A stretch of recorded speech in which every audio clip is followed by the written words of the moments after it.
و مولانا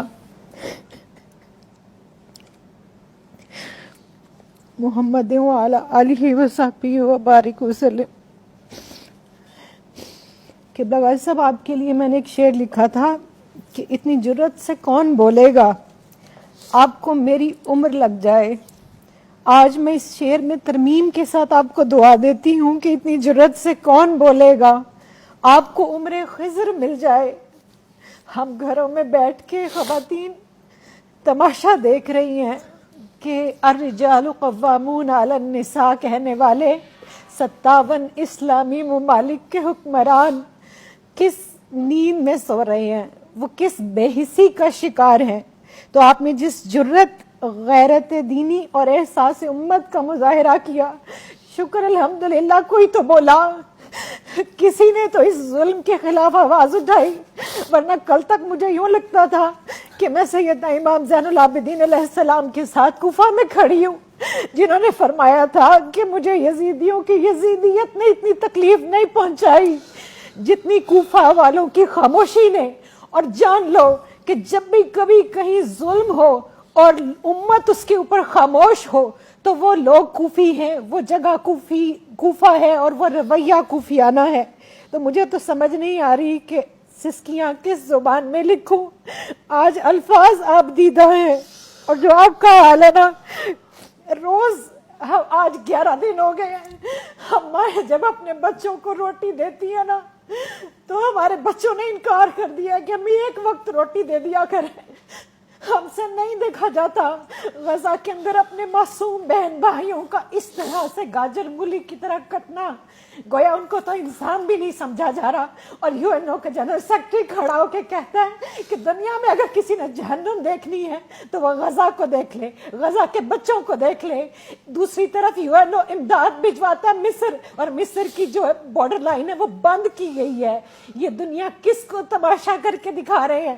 رسول کریم صلی اللہ علیہ وآلہ وسلم کی بارگاہ میں ایک استغاثہ آپ نے پیش کیا، میں ایک استغاثہ پیش کرتی ہوں کہ یا رسول اللہ، اور روز یہی کہتی ہوں اور نماز کے بعد کہ اے گنبد خضرا کے مکی میری مدد کر، یا پھر یہ بتا کون میرا تیرے سوا ہے۔ یا رسول اللہ، ہمارا کوئی نہیں آپ کے سوا۔ ہم اس دنیا میں تمام مردوں نے چوڑیاں پہن لی، غیرتیں اپنی بیچ چکے، اور آپ دیکھیے پاکستان کے اندر جس بے حسی کی آپ بات کر رہے ہیں، امراء سے لے کے عوام تک ان کی پروڈکٹس کو بھی اسی طرح خرید رہے ہیں، اور کوئی آواز بلند نہیں ہو رہی، کوئی بول نہیں رہا۔ اور قرآن کیا کہتا ہے؟ سورہ نساء کی آیت پیش کرنا چاہوں گی۔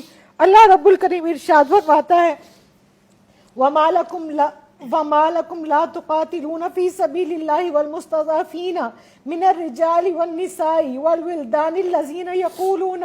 اور قبلہ غازی صاحب، جب میں یہاں پہنچتی ہوں میرا کلیجہ پھٹ جاتا ہے۔ اللہ فرماتا ہے رَبَّنَا أَخْرِجْنَا مِنْ هَذِهِ الْقَرْيَةِ الظَّالِمِ أَهْلُهَا وَاجْعَل لَّنَا مِن لَّدُنكَ وَلِيًّا وَاجْعَل لَّنَا مِن لَّدُنكَ نَصِيرًا۔ اور اللہ جھنجھوڑ کے پوچھتا ہے کہ اور تمہیں کیا ہو گیا ہے کہ تم اللہ کی راہ میں لڑتے نہیں؟ کمزور مردوں اور عورتوں اور بچوں کے لیے جو یہ دعا کر رہے ہیں کہ اے ہمارے رب، ہمیں اس بستی سے نکال جس کے لوگ ظالم ہیں، اور ہمیں اپنے پاس سے کوئی حمایتی دے دے، اور ہمیں اپنے پاس سے کوئی مددگار دے دے۔ اور سورہ توبہ کی آیت نمبر 14 میں اللہ تعالیٰ ارشاد فرماتا ہے کہ پھر تنبیہاً، کہ پھر تم انتظار کرو اس وقت کا کہ جب اللہ عذاب بھیجے۔ اگر تم اپنا مال پیارا ہے، آرام پیارا ہے، اپنی اولاد، اپنی بیوی بچے، اپنے گھوڑے، اپنے کاروبار، اپنی زندگیاں، اور ہم اسی جمود کا شکار ہیں، ہم اسی بے حسی کا شکار ہیں۔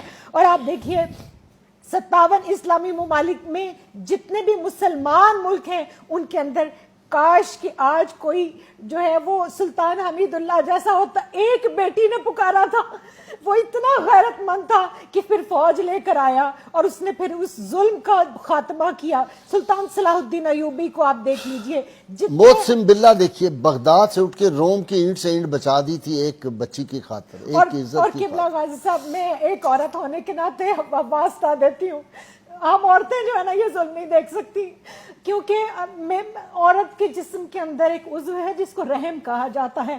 اللہ نے اپنے رحم کے ساتھ اس کو جوڑا ہے۔ میں اللہ کی عزت کی قسم کھا کے کہتی ہوں، وہاں پر کٹنے والے بچے میرے بچے ہیں، وہاں پر کٹنے والی بیٹیاں میری بیٹیاں.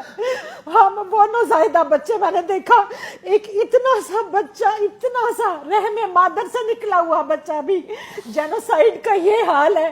اسلام کشی نہیں, مسلمانوں کی نسل کشی کی جا رہی ہے, اور ہم چپ کر کے کئی سال سے یہ تماشا کشمیر میں بھی دیکھ رہے ہیں, فلسطین میں بھی دیکھ رہے ہیں, برما میں بھی دیکھ رہے ہیں, انڈیا میں بھی دیکھ رہے ہیں, اور ہم نے کئی سال تک افغانستان میں بھی دیکھا. لیکن جب افغانیوں پر یہ وقت آیا تو پاکستان نے اپنا بارڈر کھولا. آج میں یہ ہاتھ جوڑ کے مصر کے حکمران سے کہتی ہوں کہ تم مانا کہ تم نصرانی ہو, لیکن تم وہی ہو. یاد کرو کہ جب تمہارا قافلہ آیا تھا نا, تو میرے نبی رحمت صلی اللہ علیہ وآلہ وسلم نے تمہارے لیے مسجد نبوی کو کھول دیا تھا. خدا کے لیے ان کو انسان سمجھو, یہ انسان ہے, یہ انسانوں کی اولادیں ہیں, یہ ہمارے بچے ہیں. تم جانوروں سے پیار کرنے والے ہو نا, تم ہیومن رائٹس کی بات کرتے ہو نا, کس ہیومن رائٹ کی بات کرتے ہیں؟ کم از کم ان کو انسان سمجھ لے.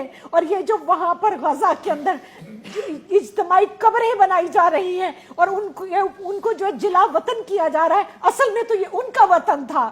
وہ وطن چھوڑ کر کہاں جائیں؟ تو یا رسول اللہ انظر حالنا, میں تو اتنا ہی کہوں گی, یا حبیب اللہ اسمع قولنا. اور وہ لوگ جو حضور غوث الاعظم کو مانتے ہیں, وہ حضور غوث الاعظم جیلانی کا جہاد بھی یاد کریں.